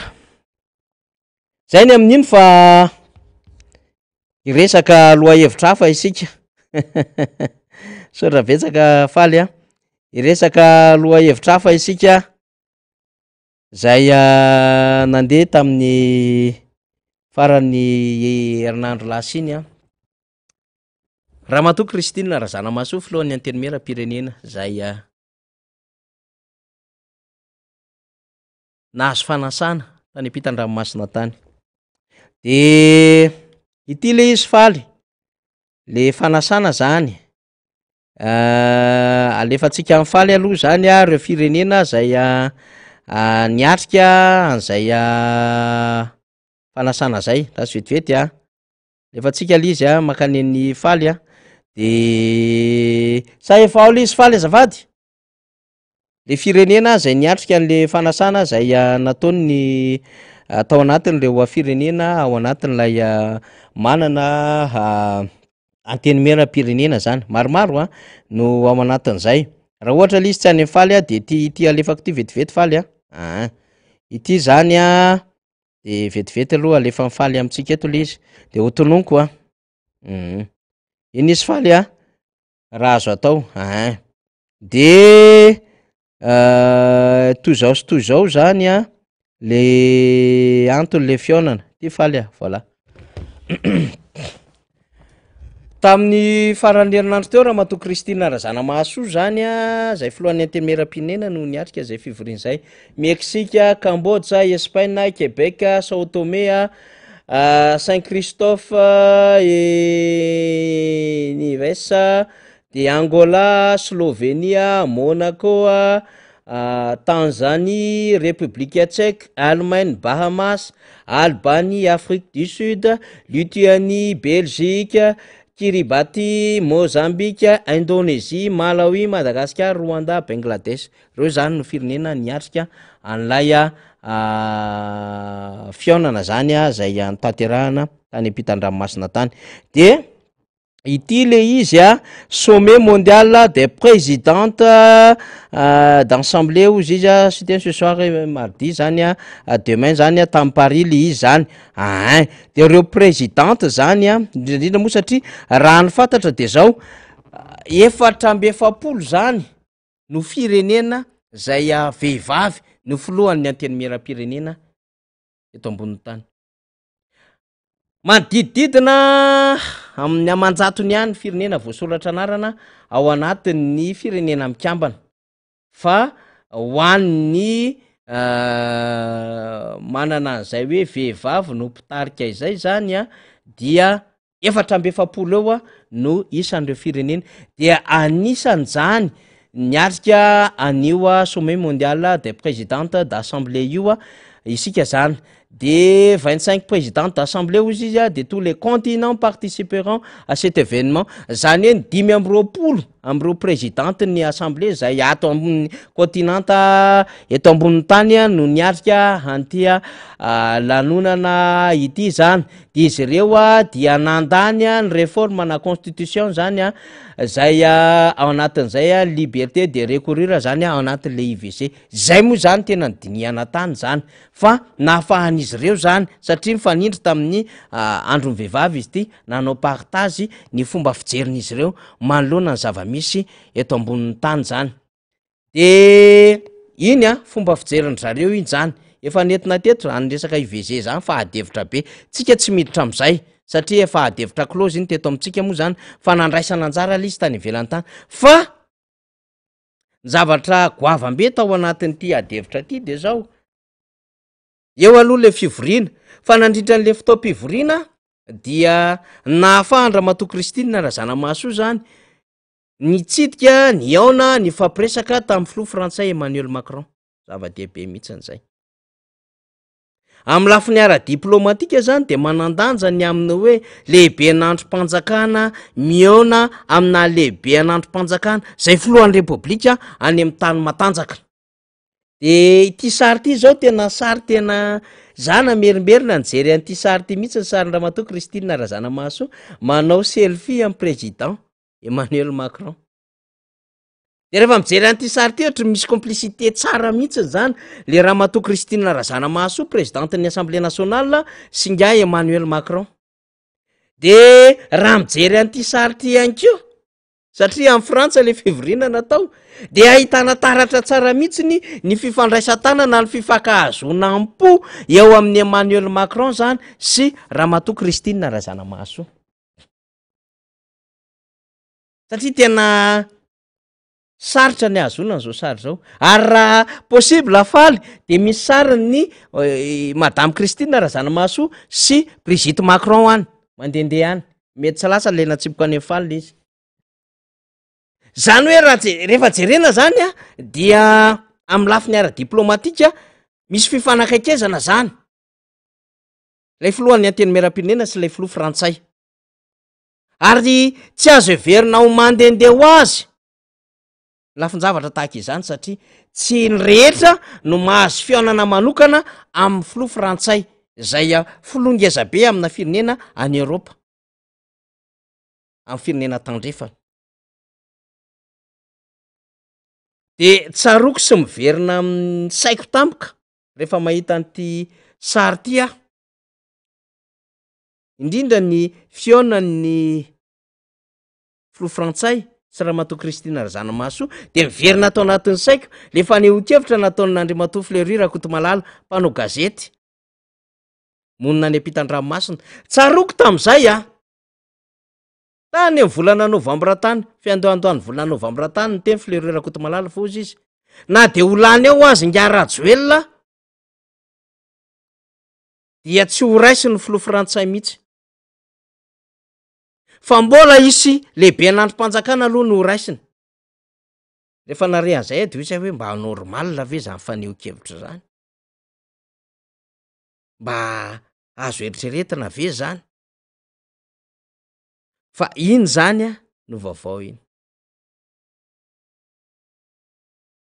De ny présidente ny Assemblée nationale zany Ramatoa Christine Razanamahasoa no niraisiny Élysée fa ny alohan'iny Ramatoa Christine Razanamahasoa efa niraisy ny tompon'andraikitra goavambe tamy Bruxelles tany tao anatin'ny volony Europianina. Taoriana zay de niraisy ny firenena Algériana ihany koa sy ny tompon'andraikitra goavambe mpitatana any Algérie Ramatoa Christine Razanamahasoa ary ity indray de niraisy ny tompon'andraikitra frantsay tao anatin'le fivoriana amin'ilay sommet an'ireo vehivavy tompon'andraikitra filohan'ny anteny miaram-pirenena manerina an'izao tontolo zao. Tsika tsy mahafantatra diplomatiquement hoe inona ny votoatin-dresaka ny fanaovan'izy mianaka. Ny azo antoka aloha de hoe tsy hoe de veloma any endry dadatoa any ambady finandrahana any na veloma any endry nenitoa any Kala Mavony any na sahala am'izany tsy ho possible zany. Fa amina fihaonana tompon'andraikitra sahala am'ireny indrindrandrindra samy chef d'institution ndray moa filohan'ny repoblika ndray sy président ny anteny miaram-pirenena présidente de azo antoka fa tsy maintsy mifantoka amin'ny fiainan'ny firenena ary mety misy adevitra goavagoavana aza ao anatin'ireny fa tsy voatery hivoaka ety amin'ny coulisse politika. Diplomatiquement isika goavana be ny fihetsika tahaka izany ary zay mba hirarirany aminy hoe inona no mety ho tatitra ataony filohan'ny anteny miaram-pirenena. Izy moa zany efa tsy de mitovitovy lalana tamin'ny fitondram-panjakana rehefa niteny heviny tamin'ny taona 2024 ny amin'ny gouvernement Tatsay Christian hoe mba misy olona ihany koa nge afaka hitatana an'io fa tsy voatery io prime ministre io foana. Raha ohatrohatran'izay ny antikaintsika n'le fanazava-keviny nandritra n'le kabary nalaza be le nataony tany amin'ny fihaonany zanaka Fianaratsoa tany amin'ny taona 2024 tany ho any. Ary matetika azy izy rehefa mikabary amin'ny fotoam-pivoriana eo anivon'ny anteny miaram-pirenena de masika fitenenana ary tsy mitsitsy zay tsy voatery hahafaly ny fitondram-panjakana ny hevitra Ramatoa Christine Razanamahasoa. Miteny ny tokony isian'ny dialogue, miteny ny tokony isian'ny fandraisana fanapahan-kevitra zay mifanaraka ny tena tombontsom-bahoaka. Manitsy ny olana samy hafa ara-pitantanana amin'ny mpitondra tamin'iny mandat teo aloha iny 2024 42024. Ary tao anatin'ny crise lalovan'ny firenena oktobra sy novambra 2023 dia nanangina n'le plateforme mihitsy ny Ramatoa Kristina Razanamahasoa zay nisy mpahay lalàna aseho amin'ny sehatry raisam-pirenena, misy jeneraly ny sotroronono sy karazan'olona marobe zay nanana ny andraiky ny teto amin'ny firenena zay vatona sondrotry ny tany raha aman-dreny malagasy tao anatin'izany plateforme panina izany. Dikan'izay zany raha ohatra zany ka nisy ny fitsidihana nataon'ny filohan'ny antenimieram-pirenena Kristina Razanamahasoa tany amin'ny vondrona Europeanina tany, ka raha ohatra ny rena ny langazo ny vondrona Europeanina ry Isabelle Delattre, misy tsika hoe misy zavatra siriky reto olo reto any, ary anisan'ny voalohany amin'izany recommandation 2018 tamin'ny élection. Anisan'izany ny tatitra nataon'ry Christian Prada zay iraka tanatin'ilay mission d'observation électorale zay any vondrona Europeanina teto Madagasikara. Mialohany natongavany Isabelle Delattre zay ambassadrice ny vondrona Europeanina teto Madagasikara de misy an'ilay rangahy Giovanni Ziziloramo zay ambassadeur ny vondrona Europeanina. Nasika koa zany rehefa maneho hevitra de nilaza ny am'ireo zavatra marobe zay tena mbola tokony ataon'ny Madagasikara hampiarana an'izany demokrasia sy fahalalana zany ary isiny zany tena bonne gouvernance izany. Izy ireo ara nanosika ny tokony isiny ny fifampidiniana eo amin'ny mpitondra fanjakana sy ny fanoerana, satria ny finosiny tao anatin'ny lay forsa politika izany. Dikan'izay zany le fionana tapony ohatrany reny tsy zavatra mandehandeha ho azy amin'ny politika. Ary matoa ao anatin'ny fotoana zay endrasana an'ilay tena hoe andraikitra hozarain'ilay filohan'ny repoblika tahaka ny hoe ametraka secrétaire d'État, tahaka ny hoe hiteny an'le réalisation 100 jours 100 andro sy lay mety hoe vahaolana arosiny ny exécutif manoloana n'lay firaviravizan-tanana ny entiny teo anivon'ny partenaire momba ny zava-misy eto Madagasikara, de hoe tao anatin'ireny zao zavatra ao de azo sary an-tsaina zany ny aminy hoe misy adevitra miodana any ambony any, misy adevitra goavambe miodana any ambony any amin'ny sfera politika, ka tsy azo tsiniavina ny fihaonan'ny filohan'ny antenimieram-pirenena Ramatoa Kristina Razanamahasoa amina tompona andraikitra ambony lehibe any Eropa any de filoha Frantsay Emmanuel Macron. Tsy hoe olona tsisy atao kory ny Macron ka andany fotoana iresaka siona amin'ny Ramatoa Kristina Razanamahasoa, fa mahafantatra izy inona ny situation aty Afrika, any Mali, any Burkina Faso, any Tchad, any Gabon sy ny sisa sy ny sisa. Donc inona ny conduite, inona ny comportement, inona ny décision ho raisin'ny Frantsay par rapport amin'ny Madagasikara, de mihaino feo maro samihafa izy ireo. Ary maninona no inona ny faneho-kevitra nataon'i Isabelle Delattre ambassadrice ny vondrona Europeanina. De misy resaka moa hoe de niconvoqué ny MAE, io moa sarosarotra amiko any ny tena an'le convocation. Eny amin'ny fomba fiteny, fomba fiseho, fomba fandraisana fanapahan-kevitra mametraka foana ny fiandriana ny firenena anankiray rehefa voatotoana. Fa tsy manapaka ny relation zany satria mitsinjony maha olona foana ny partenaire Madagasikara.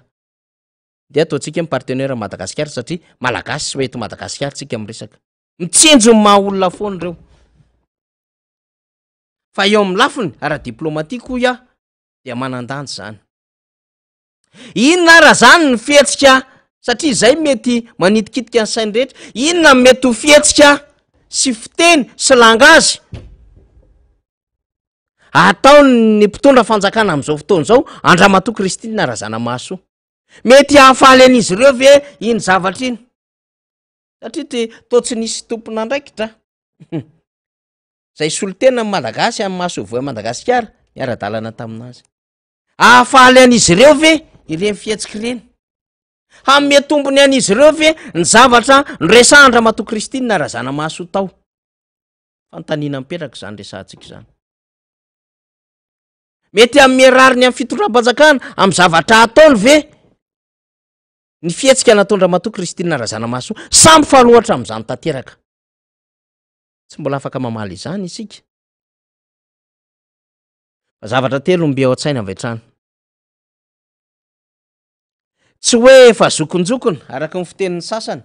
le mpanohana an'le fitondram-panjakana raha mato Kristina razana maso de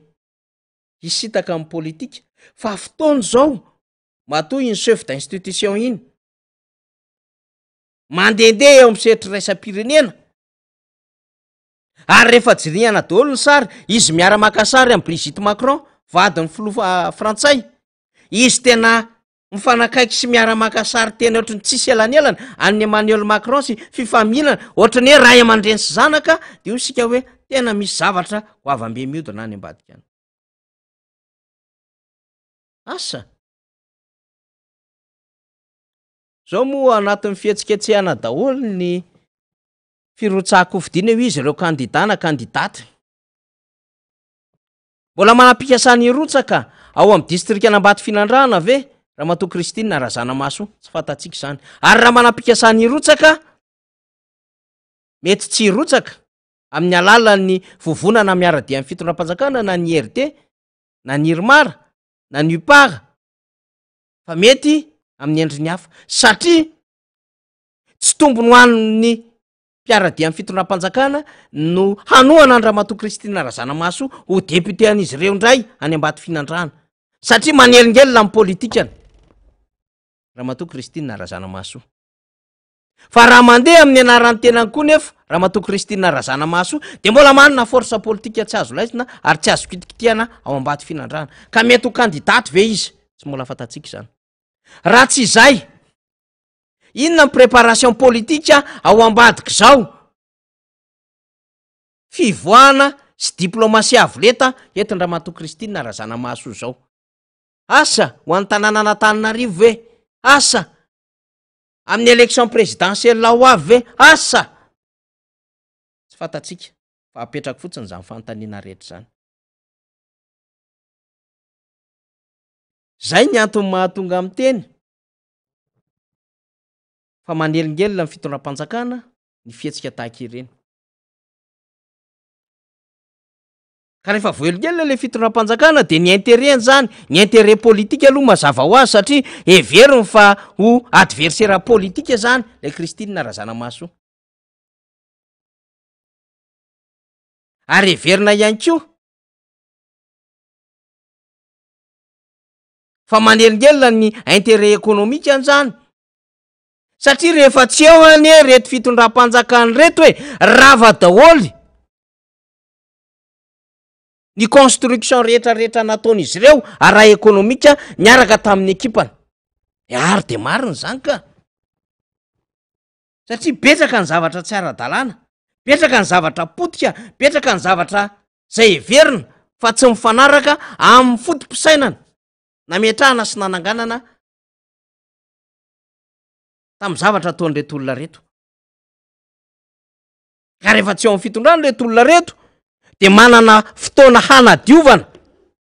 ny fanjakana, manana fotoana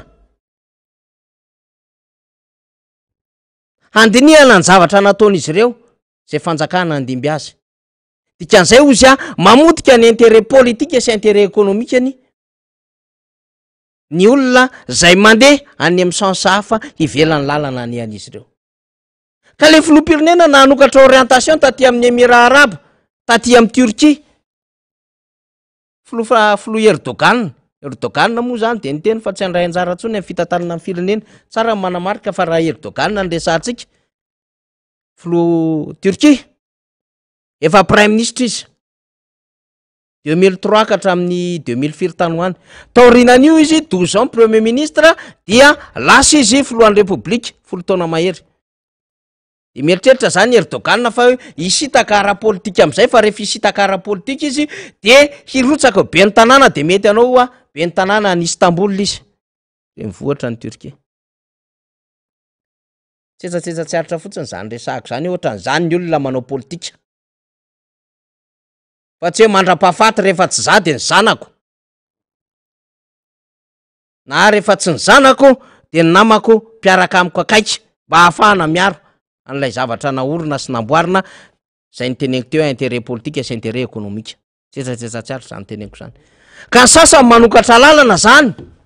aty amin'ny firenena arabo aty fa ny sasany manamafy firaisakena amin'ny firenena tandrefana Ramatoa Kristina zany isika hoe aloha raha anakaiky ty raha ty efa voentsika loatra le Kristina Razanamahasoa tao aloha tao very ny findayany noraonana fa hosamboriny tsarony rehetra ny zany hosamborina hono Ramatoa Kristina Razanamahasoa aongana amin'ny mafilohany ateny meram-pirenena azy lazaina raha moa fa marary saina mihitsy aza hoana araky ny tenin'ny député efa lehibebe ohatrany tsy de milamy maratsaina toy ny tsolombavamboaka zay atao anatin'ny volomboasary ny araka taminy teo aloha zany rehetrarehetra zany efa tora-bato azy nylay fijoroany Ramatoa Kristina Razanamahasoa zay hoe rara akavitsiany anahitana olona samy joro anatina situation critique ohatran'izao na manahirana ho an'ny eto Madagasikara fa mijoro le Ramatoa Kristina Razanamahasoa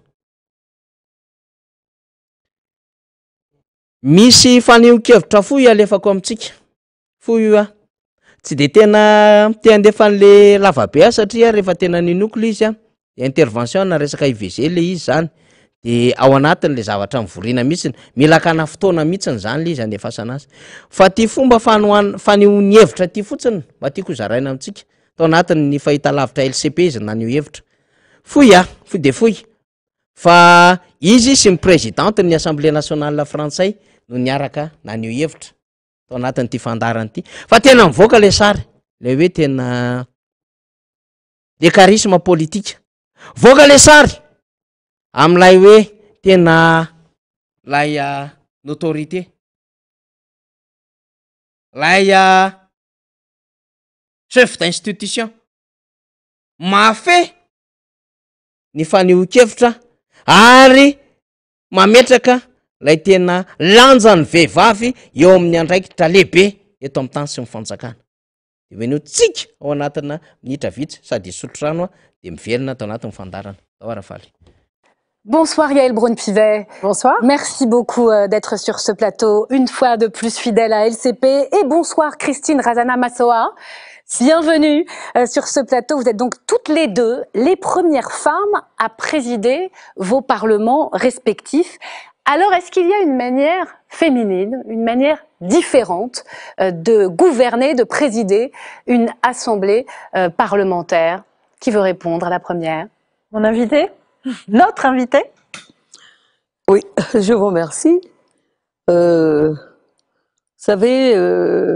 c'est toujours pas aisé, justement, de diriger une assemblée parlementaire. 151 députés oui, parce à Madagascar. Combien de femmes? Sur 151 députés, il y a 28 femmes. Bon, on est loin de la parité. Savez, on est loin de la parité parce que là, on est à 18% par là. Mais le fait que, bien que le taux de représentativité des femmes à l'Assemblée nationale est relativement bas,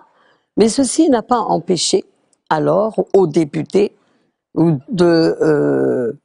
voter et de choisir, voter pour une femme pour être à la tête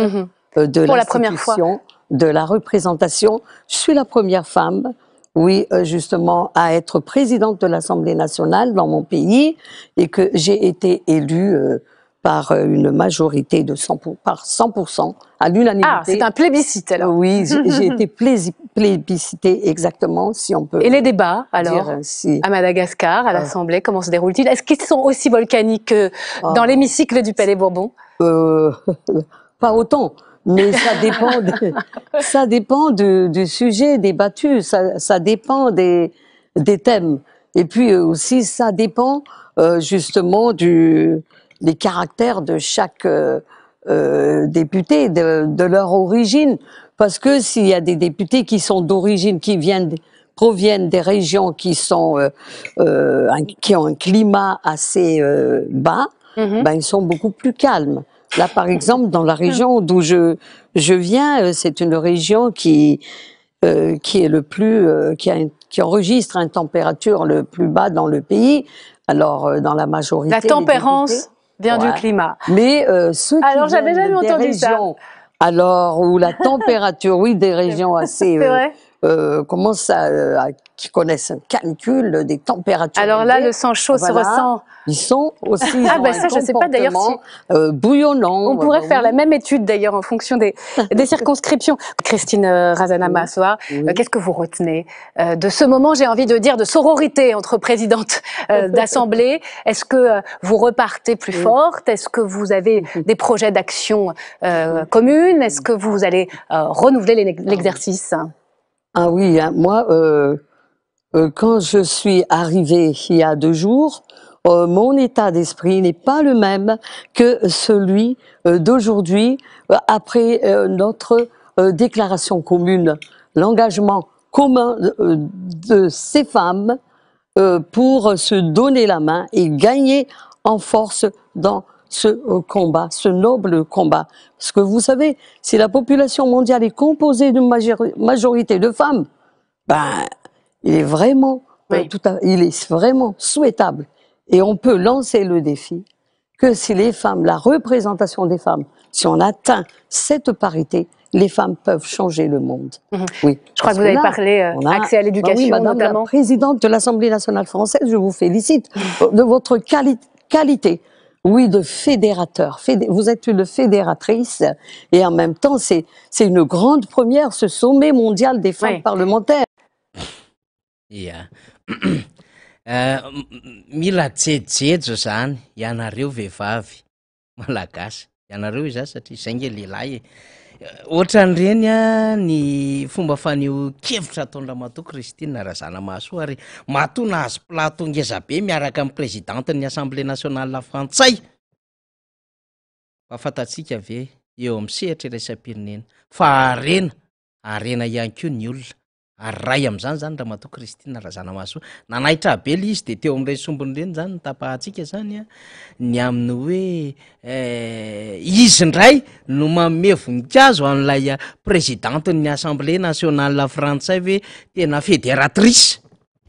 Nefa isika ara malagasy tokony ikalifé an Christine Razana Mahasoa satria ny zavatra nijoroany tamin'ilay plateforme panina tamin'ny novembre sy octobre 2023 dia resaka fédératrice zay mihitsy ny tena qualité nijoroany. Hoe tena mampiombona. Ny amin'ny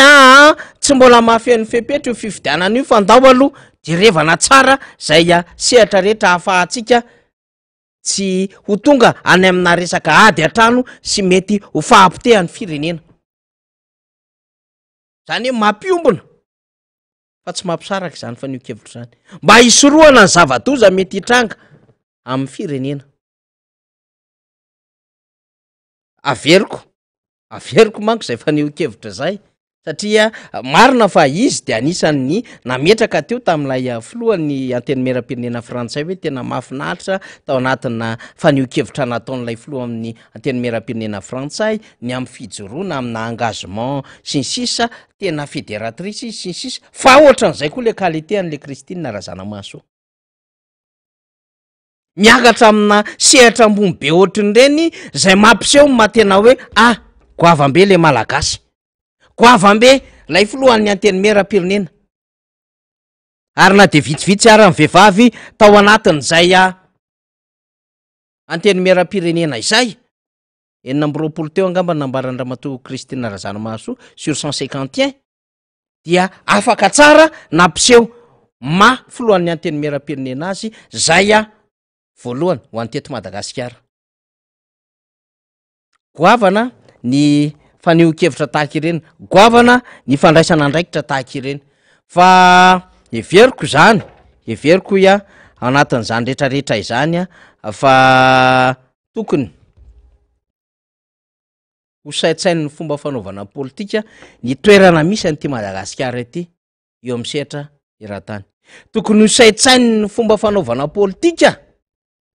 ny hoe misy olombelona izay goavambe ary misaina ho an'ity Madagasikara ity fa tsy fahavala akoriny akoatra mitondra fanjakana zay meritreritra izy ireo fa izy ireo ihany ny tena hampandroso firenena, izy ireo ihany ny tena mahay politika fa akoatran'izy ireo misy olo-kafa maro be ty an'ity Madagasikara ty ary te hanao zavatra. De sombony zany iny netiko tamintsika teo iny tao anatin'ity fandarany ty. Sombony zany fa azo atao no mitondra adevitra maro be. Fa mino fa mbola iodina eo amin'ny tontolo sy ny fomba fanaovana politika izany zavatra rehetrarehetra izany ary mbola misy akony. Rasantsika mako zany zao fa ny olon-kevitra zay ataondra mato Kristina Razanamahasoa zany ho an'ny eto Madagasikara indray satria miodina sy memafy ny zava-misy eto amin'ny firenena. Indrindrindrindra Andrasanamo de hoe mbola ho candidaty ve izy amin'ny élection législative amin'ny 29 mai ho avy io. Ary raha kandidaty izy hirotsaka mivondrona miaraka amin'ny fitondrana volomboasary nisy azy teo aloha ve sa amina vondrona hafa, goavambe ny ahafantarina zany. Ary raha tsy kandidaty izy amin'ny élection législative inona no heveriny fa homanina satria tsy afaka nitaza-potsiny sy hipetra-potsiny zany ray aman-dreny zany amin'ny zava-misy aina amin'ny firenena sy ny fahampitehan'ny firenena amin'izao fotoana izao. Rasantsika zany rehetrarehetra zany fa nientina moa zany tao anatin'ny fandarantsika eny ary amaranana n'ity fandarany ity namana faly Ramananarivo de isan-kerinandro moa zany misy foana ny skandale tany Antsiranana tandray, Antsiranana Milavola zay manko ny fomba fiteny zany rehefa taloha be tanytsika rehefa le niaina an'le isan'andro ny fandarany avy any amin'ny faritany de rehefa meny zao tsika ny fianarantody esquelanina zany de meny zao tsika ny Tomasina de lakana tsara vo mahafakonja de iza moa lasy hoe ny de ny Antsiranana le Antsiranana Milavola eny ary fa resaka valomarsa le izy da be ny adevitra momba n'ity valomarsa ty fa alefa sombony amintsika ny fifanolanana arakevitra kalamanjana teo amin'ny ben'ny tanàna tany Antsiranana, ben'ny tanàna Antsiranana tapitanàna sy ny olombotendry gouverneur zany izy ty zany ny ben'ny tanàna tamin'ity adevitra ty de miaro ny fepetra araky ny lalàna zay ananany commune sy anomezakasina ny commune rehefa misy etsika atao ka ao anatin'ilay faritry ny commune nanaovana azy de misy zany ny fepetra araky ny lalàna tokony hoarana zany. Gouverneur kosa mieritreritra fa efa nanao zay tokony anjara tandrify azy izy ka ny vatana avy hatrany teny anivon'ny préfecture zany de somary mafimafy le adevitra zany fa enotsika le satria ohatran'izay ozy le ambiance vokatra ilay dysfonctionnement le izy vokatra ilay hoe tsy ara-dalàna sy tsy ara-drano intsony le rafitra mipetraka sy mba sipotika le rafitra ary zay ihany koa le fiarahamonina politika eto Madagasikara de lasa tonga kalamanjana naizanaiza zany ny fifandominana rehetra amin'izao fotoana izao. Ao Rafaly.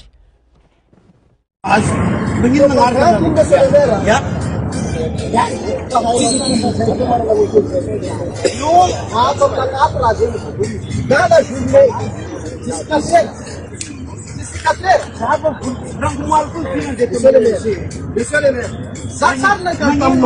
serait-ce que moi, monsieur le maire, j'en ai longtemps précédence. Non, monsieur le maire,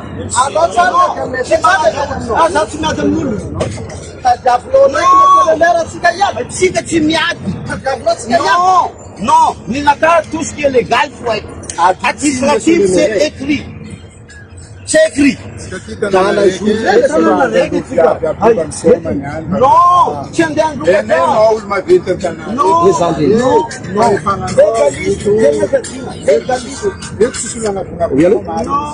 légaliste, non,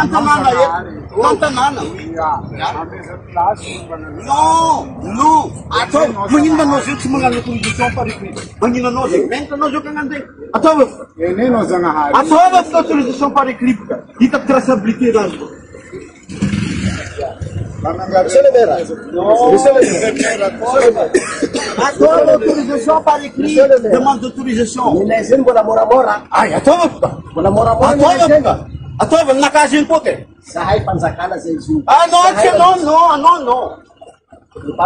Non. Arrêtez, je ne peux pas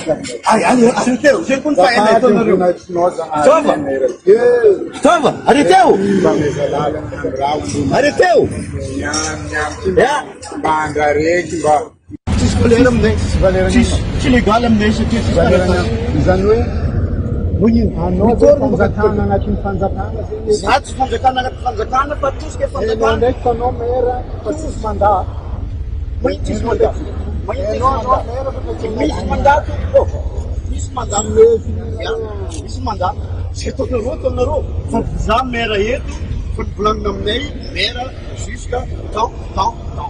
Tsy azo atao mihitsy zegny mifampararah mba hananao ny mamôrogno tsy mety. Tout ce qui est administratif est écrit. Zegny mbo magaga zaminareo ka nareo autorisationay angatanay ny préfet fa tsy angatanay aminao. Tsy mpanjakana. Faut magnino préfet migérer ordre public fa tsy migérer place publique. Anao raha atao afaky Eto avy fácil. Allô? Eto tsika. Ya, raha ohatra zany le izy ka resahana amitsika teo a de toerana zany iny anaovana hetsika zany nandritra ny valomarsa teo. De ny ben'ny tanàna ny antsiranana zany a voalohany a de miexige ny aminy hoe rehefa administration de administration rehefa milafo ny resaka administratif de tokony fanaraka an'izay. Dikan'izay hoy izy a dia manao fangatahana tsoratra nareo mandalo eo amin'ny commune. De ny teny zany le gouverneur hoe ny anay a de ny préfet mifantatray. De ozy lehibe ny tanàna hoe ny resaka ordre public dia any préfet iny, fa ny resaka place publique dia any commune satria eo ambany fitatana ny commune izany. Zay zany le fototrolana teo. Le olona anankiray izay ivelan'le gouverneur moa zany resaka tamin'ny sary hitatsika iny de resaka hoe mbola moramora ny anazy zay zany hoe izy zany somary enjatsendrara enjakenjana ny resaka tamin'ny aby ny tanàna. Le gouverneur moa zany eo ihany. Nisy fotoana izy zany nangina fa le anankiray ny resaka akeviny hoe naman'le gouverneur zany ny olona anankiray iny zay nyresaka tamin'le be ny tanàna nanao akanjo mavomavo. De nambaran'lay olona zany fa de hoe arrêtena zany ianao, eritrereto am'izany any. Arrêtez-vous, ozy le be ny tanàna. Inona ny tokony idira ny fisamborana am'izany? Satria zay ho le fanjakana. Lasitra molona ray reo. Azo atao foana mifampiresaka, azo atao foana mifandika fa zao misy olona mahay no reto olona reto anko any ambadika any. Ary mametraka amin'ny mokondoany. Hoe za koa manana mokondoako amin'ny alalan'ny rariny sy nitsiny. Tout ce qui est administration de tsy maintsy mandeha amin'izay administration zay no fomba fiasa rehetra.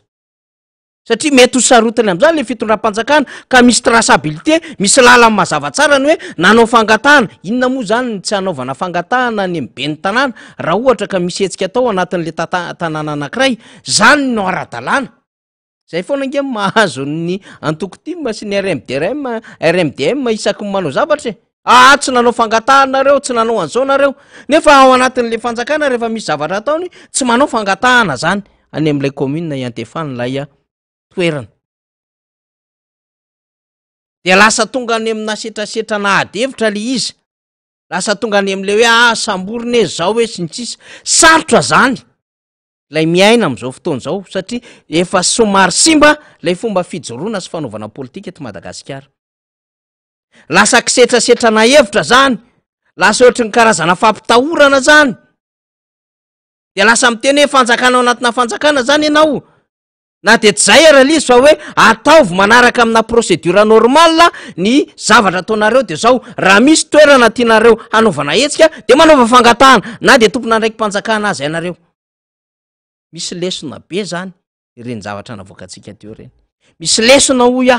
reny zavatra navoakantsika teo reny. Fa de kabarinay salama io sisa manaraka ihany. Ho hitantsika daholo ny fivoarany sy ny fivoatrany raha rehetra rehetra fa tsy mora. tena tsy mora miantoka miatrika ny zavatra misy eto Madagasikara satria me simba zany ny resaka politika, ny administration sy ny sisa eto Madagasikara. Reny hitatsika reny. Tsika tsy tantara tsony hoe eny ambony lampihazo nde ifamelo totondry fandaka. Eny ambony lampihazo na eo am-pandraisana fitenenana no manasa miantsy ny solombavam-boaka amina chef district manahirana me simba zany ny asa ny resaka administration, ny resaka politika ho an'ny eto Madagasikara. Satria misy sary ratsy omainy ilay mpitondra fanjakana dia tsy mahafeny ny olona sy ny rewa manodidina azy tsony le mpitondra fanjakana amin'izao fotoana izao. Dia mivadika skandale reny zavatra hitatsika isan'andro reny. Nahirana fa de hoentitsika lizy anatin'ny fandarina mba hahatonga ny rehetra isaina ny amin'ny hoe tena mbola ezaka le retsy ny hanavotana anty Madagasikara ty fa ataotsika maimaika aloha zay araka ny tandrify atsika de zay 29 mai maika be tsika manavitra amin'ny firenena de efa misaitsaintsika hoe ao ambadiky ny firaisan-kina avokoa rehefa tonga ny fotoana zany fa teny zao de efa mila mifanetana de kokoa andry madame Louisa zany amin'ny mananjara any ry iza moa zany Ray Alfred sy ny namana rehetrarehetra zany de makasitraka ihany koa anareo zay manaraka amin'ny fandarana ny Anjanadory any lavitra nge zany Anjanadory zany fa de misy namana marobe zay mpanaraka atsika any de kokoa azy reo zany zay manaraka ny fandarana ty misy fokotany maromaro mihitsy any de ho anareo rehetrarehetra de anaovana an'izay kopakopatanana izay ara ny fandarantsika fandarantsika fa de makasitraka misaotratsika